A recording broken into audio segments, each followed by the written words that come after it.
Presentando Contigo, el espacio donde tú y tus dirigentes se escuchan, solo por RCR 750 AM.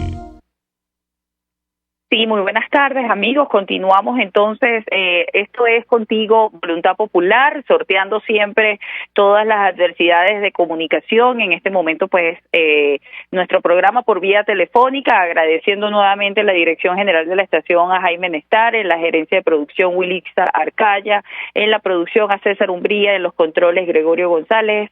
En nuestros puntos de comunicación, se los recordamos, Twitter @RCR 750, en Periscope @RCR 750, RCR.tv, en TuneIn y en YouTube. Esto es Contigo, Voluntad Popular, quien tiene el placer de acompañarles, Maya Davis González, como todos los viernes, agradeciendo pues su consecuencia y su consecuente audiencia. El día de hoy, pues, vamos a tener un balance de estos primeros 4 meses del año en torno a varios temas que nos ocupan, ¿no? Y que, bueno, producto de la pandemia, pues han sido motivo de ocupación, de preocupación y siguen siendo importantes todas las informaciones que podamos tener al respecto. El día de hoy tenemos una invitada especialísima, la profesora Mirla Pérez, quien es directora de investigación del Observatorio Social Humanitario y del Centro de Investigaciones Populares, quien ya está con nosotros y queremos aprovechar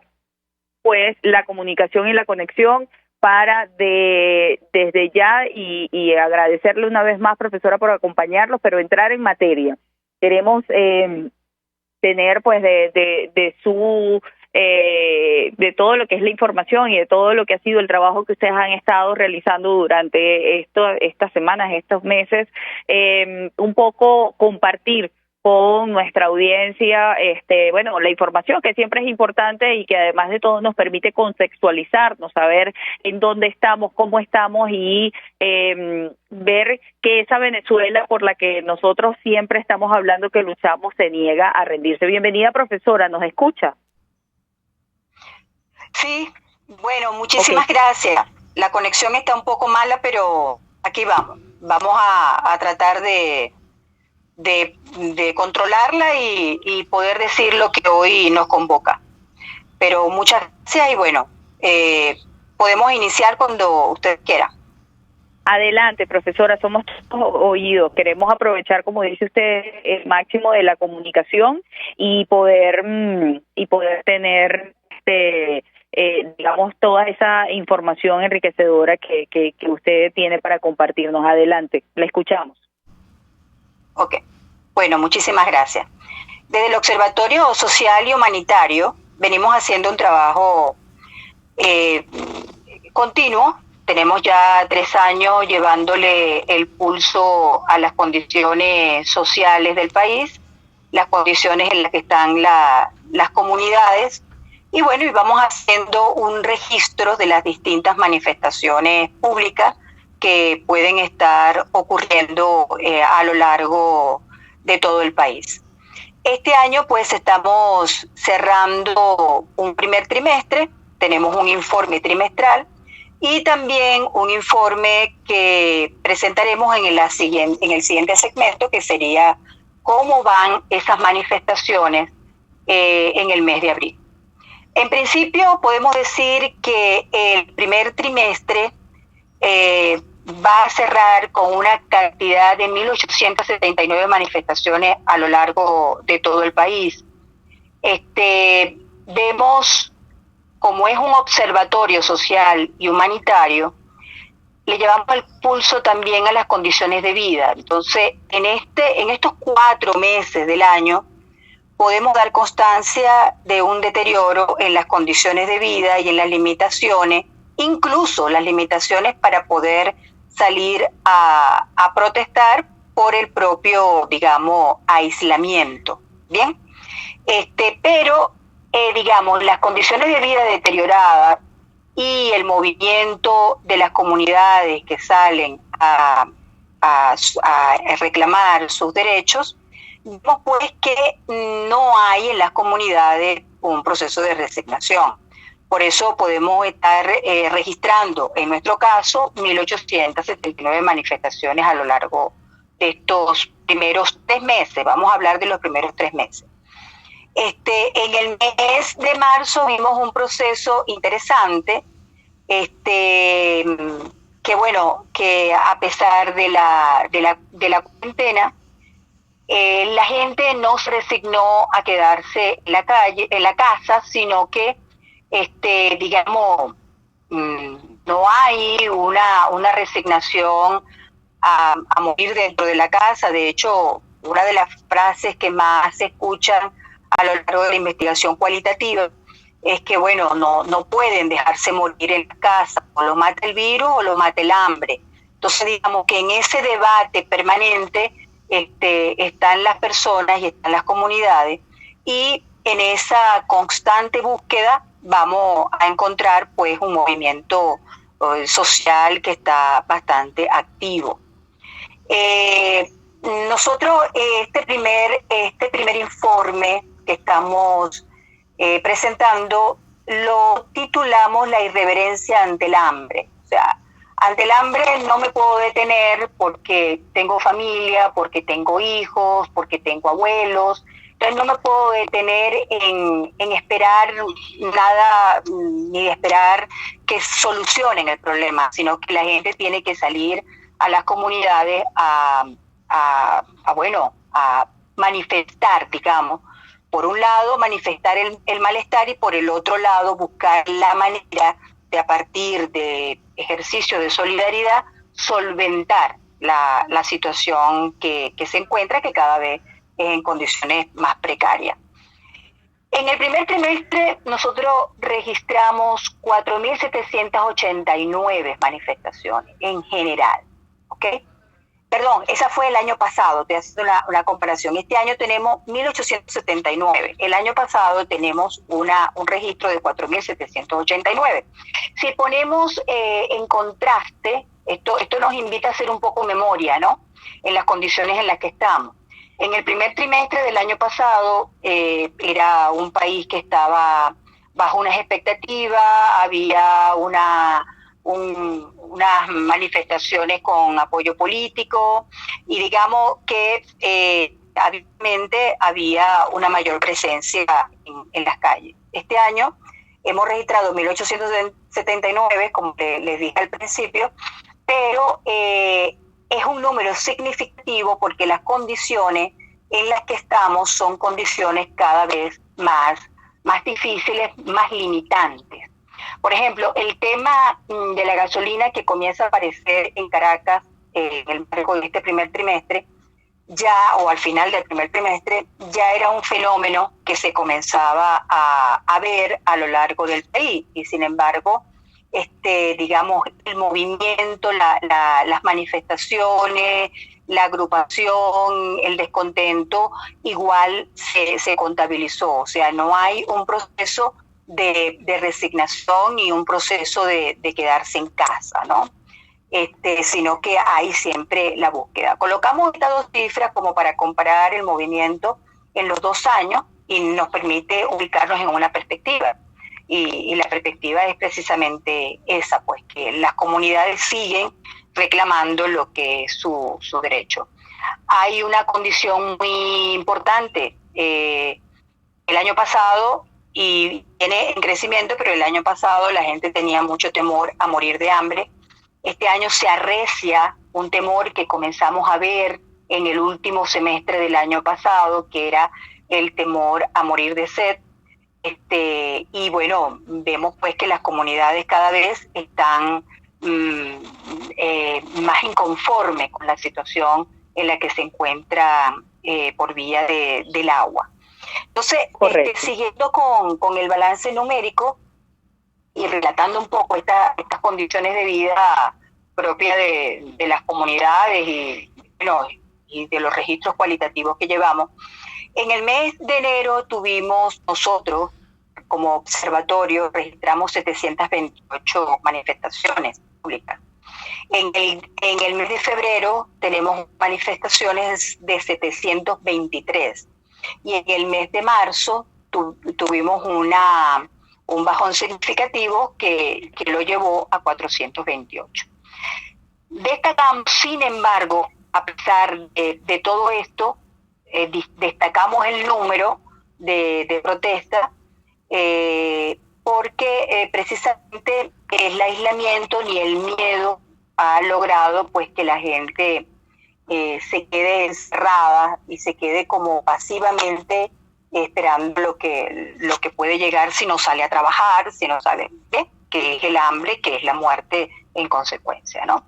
Okay, bueno, como se puede ver, en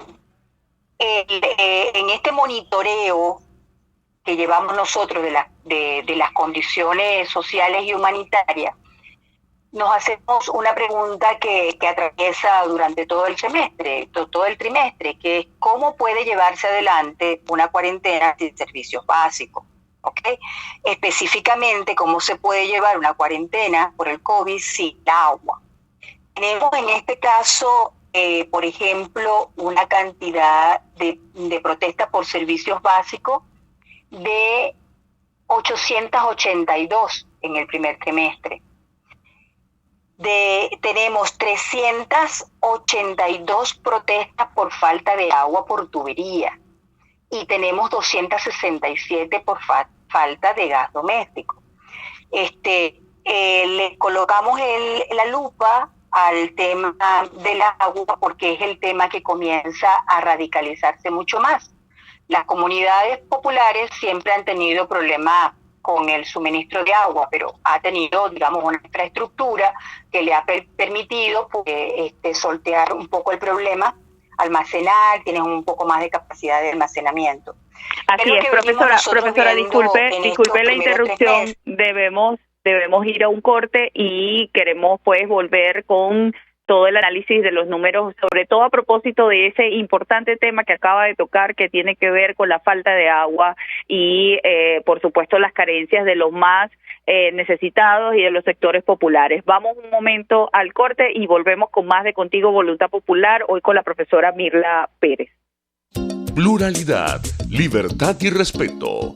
Estás escuchando Contigo, solo por RCR 750 AM. Puedes seguir nuestra programación a través de rcr.tv, la radio que se ve. El que sabe de sabor sabe de saber que Del Corso es la clásica pastelería italiana de Caracas. Qué ricos sus dulces típicos tradicionales como los auténticos cannoli, la sfogliatella o la cola de langosta no tienen comparación. La pasta seca de almendras y chocolate o su gran variedad de tortas, cumpleaños, bodas, bautizos o comuniones, reuniones familiares o eventos corporativos. Teléfonos 0212-941-1971. Pastelería Del Corso, la pastelería italiana por tradición y excelencia. Moisés Naim en Efecto Naim. Hola, soy Moisés Naim desde Washington. Conéctese a rcr.tv. También nos puede seguir por @Efecto Naim en Twitter. Y estamos en Facebook y en Instagram. Y no olvide que puede disfrutar todos los contenidos del programa cuando usted quiera, suscribiéndose a nuestro canal de YouTube. Nos vemos en la radio. Los miércoles y viernes a las 7 de la noche. Solo por RCR 750 AM. Es una interpretación de tendencias para tu signo zodiacal. Un espacio guiado por los movimientos planetarios y sus consecuencias. Acompaña a nuestros astrólogos a descubrir lo que le deparan los astros signo por signo. Guía astrológica, todos los sábados, a partir de las 3 de la tarde, por RCR 750 AM.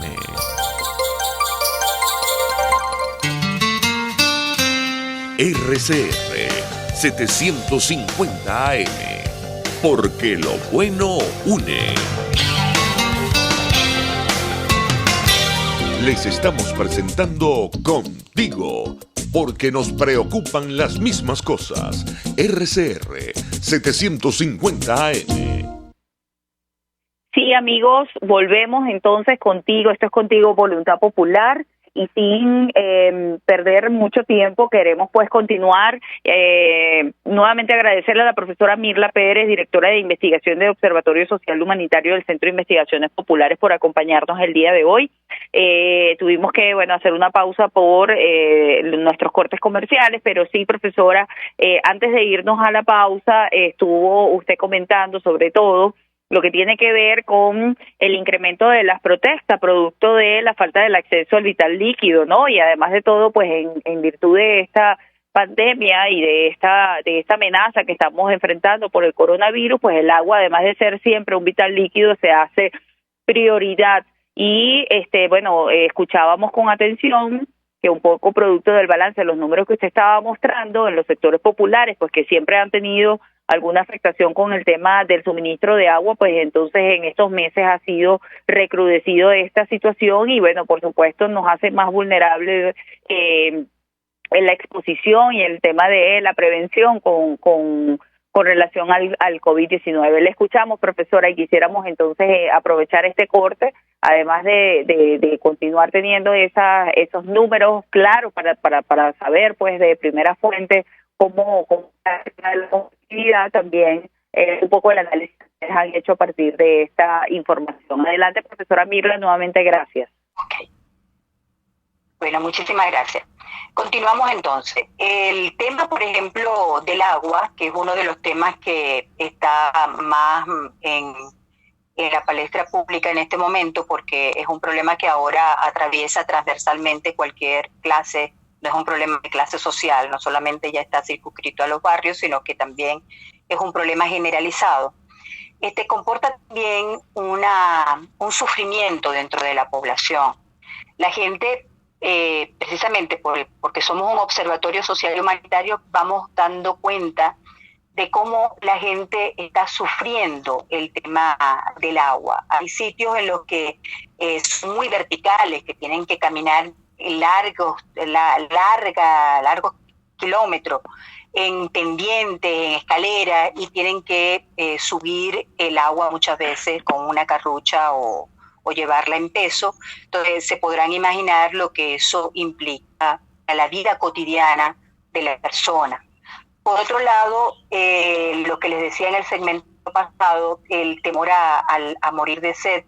Por ejemplo, estamos viendo dentro de esta observación que la gente está hablando de deshidratarse, se están deshidratando, sienten que el cuerpo está seco, que les falta agua, digamos. Esa observación ya la gente la comienza a hacer dentro de su proceso cotidiano. Entonces es bueno tenerlo presente en el caso del agua.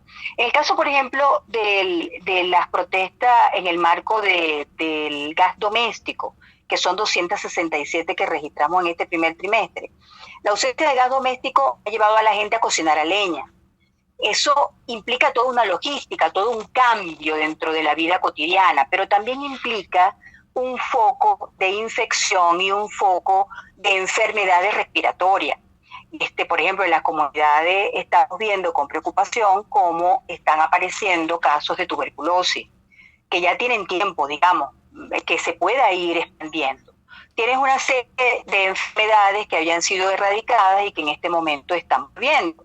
Y si las condiciones de vida son cada vez más precarias, evidentemente que estas enfermedades que ya habían desaparecido van tomando un cuerpo que pueden realmente convertirse en un grave problema, ¿no? Pueden convertirse incluso en epidemias. Entonces hay que, tenerlo allí presente, observarlo y seguirle dando el registro. A nivel de estos primeros 3 meses podemos hacer una distribución de las protestas que va más o menos, fíjense cómo va los porcentajes.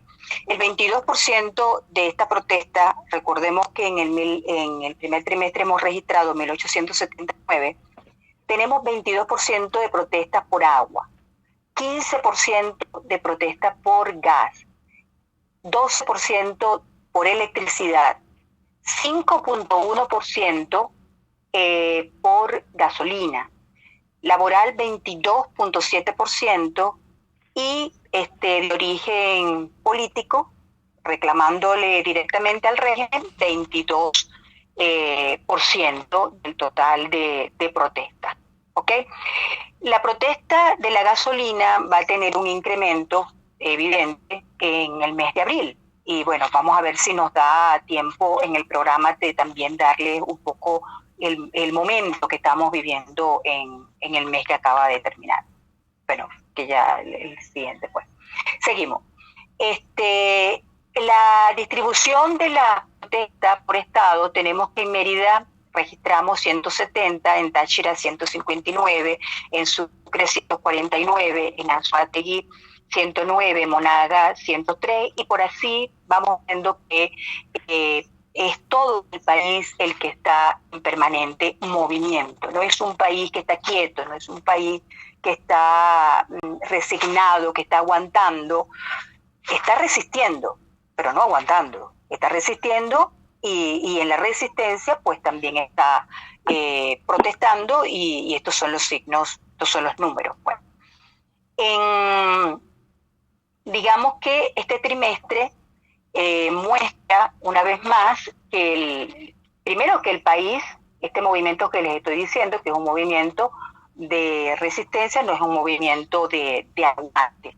En el trimestre contabilizamos 45% de manifestaciones públicas por derechos laborales. Eso también es importante señalarlo, aparte de los porcentajes que les he señalado anteriormente, ¿no? El problema del suministro de gasolina comienza a aparecer como un problema que se proyecta y que no está en el principio con tanto volumen, el que va a tomar a partir del mes de abril. Ya en el interior, evidentemente, que tenemos la falta de gasolina viene teniendo ya una larga historia. Y bueno, las regiones en las que el problema los aborda con una cierta, digamos, sorpresa, es donde se van a activar el tipo de protestas, ¿no? El periodo de cuarentena nacional nos va a presentar, digamos, un pico de protesta. El pico baja significativamente, ¿ok?, cuando se declara la cuarentena, y luego de ese bajón vuelve nuevamente a elevarse. Eso es importante, digamos, sociológicamente, para que tengamos presente pues los efectos que puede tener la pandemia en la población. El primer impulso es a paralizarse, a tratar de resguardarse, ver, contabilizar lo que tengo, hacer un inventario de como familia, cómo puedo aguantar esto que estoy viviendo, que es novedoso, ¿bien? Y una vez que se cae en cuenta la complejidad del fenómeno, entonces las comunidades comienzan un movimiento nuevamente en ascendencia. Entonces tenemos, digamos, una línea, si pudiéramos tener el gráfico sería más lindo, no lo tenemos, pero tenemos una línea que inicialmente, cuando se declara la cuarentena, estaba en ascenso en materia de protesta, y luego cae, y una vez que cae vuelve nuevamente a levantarse paulatinamente, pero debemos tener en cuenta entonces los elementos que les he señalado como para comprenderlo sociológicamente, este tipo de movimiento. El año 2020 nos sorprendió, evidentemente, y eso damos cuenta en este primer trimestre, nos sorprende con una crisis como la pandemia, ¿no? Eso no se lo esperaba a nadie. Veníamos en Venezuela con un proceso de deterioro continuo, acumulativo, pero no contábamos con eso. Eso evidentemente va a tener un impacto en el desenvolvimiento de la gente. Hay un elemento, fíjate, en materia de humanitaria y en materia social, que es el tema de las creencias y de la credibilidad al sistema.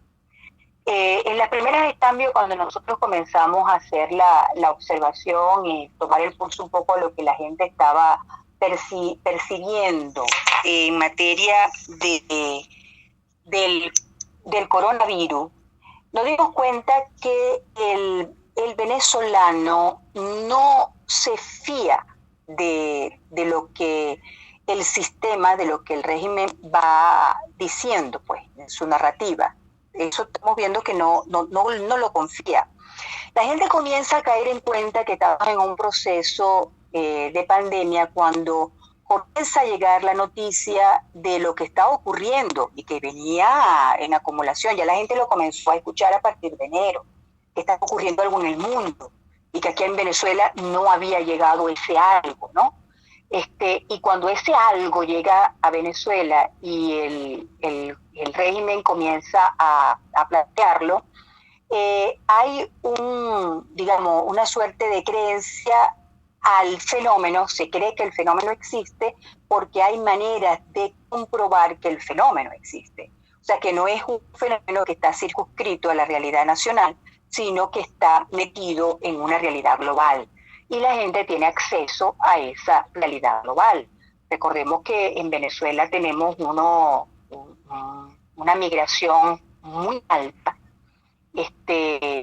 Se habla de entre 6 y 7 millones de venezolanos que han sido desplazados en el país, y evidentemente la noticia no solamente llega por vía de los medios de comunicación tradicional, sino que también llega por la vía del Facebook, por la vía de lo que el otro familiar le puede estar contando.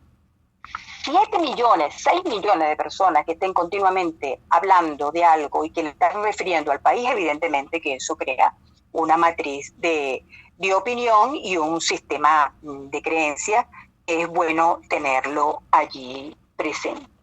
Muy bien, profesora, disculpe. ¿Aló? ¿Nos escucha? El trimestre va a cerrar con esas incertidumbres, va a cerrar con, digamos, la gente no está confiada, no se siente que esté protegida. La gente sencillamente está tratando de resolver, y es lo que vemos como observación social y humanitaria. Vemos pues que la gente está tratando de resolver la situación de crisis en la que está por los mecanismos propios, culturales, por los mecanismos sociales, por los mecanismos naturales de las comunidades y de la sociedad misma, más que esperar que haya un sistema político, un Estado que realmente responda por su seguridad. En este momento, una de las cosas que nosotros estamos viendo es que la gente tiene mucha incertidumbre y esa poca protección la va a llenar con la solidaridad y con la protección asociada a la propia organización familiar y a la propia organización comunitaria, digamos, ¿no? Digamos que esto nos permite tener un panorama más o menos general de lo que está ocurriendo en el trimestre de este año.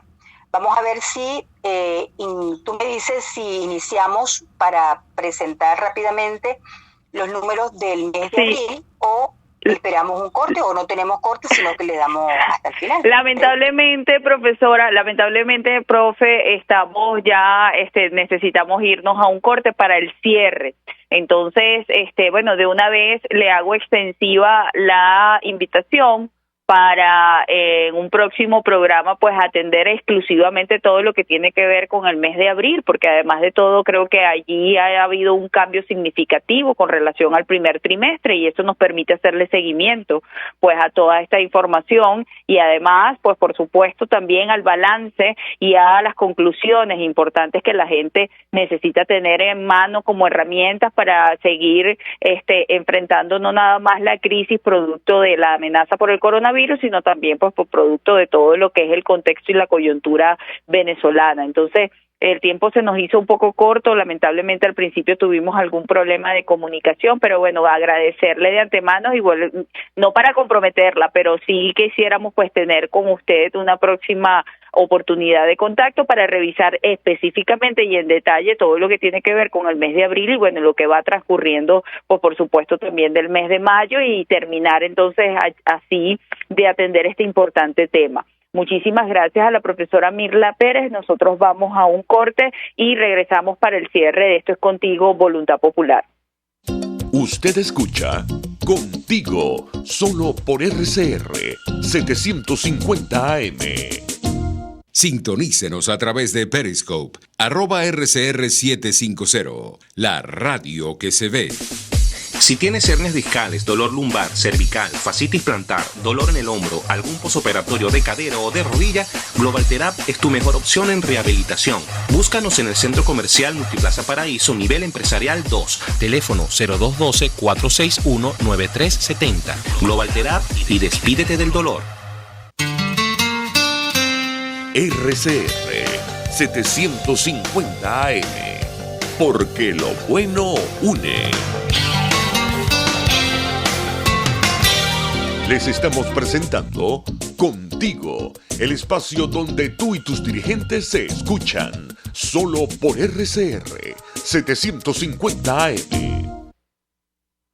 Muy bien, amigos, pues hoy estuvimos abordando una serie de balances de información, de números, de estudio, producto de el esfuerzo que ha hecho el Observatorio Social Humanitario del Centro de Investigaciones Populares. Estuvimos conversando, pues, escuchando atentamente a la profesora Mirla Pérez, quien es la directora de este centro y con quien esperamos, pues, poder tener una próxima oportunidad de intercambio de información, visto que se nos ha hecho un poco corto el tiempo del programa. Nosotros con esto, pues, buscamos, como siempre lo hemos dicho, mantener esa comunicación permanente, ese enlace, ese contacto necesario con todos y cada uno de los problemas que nos atienden, porque de eso se trata.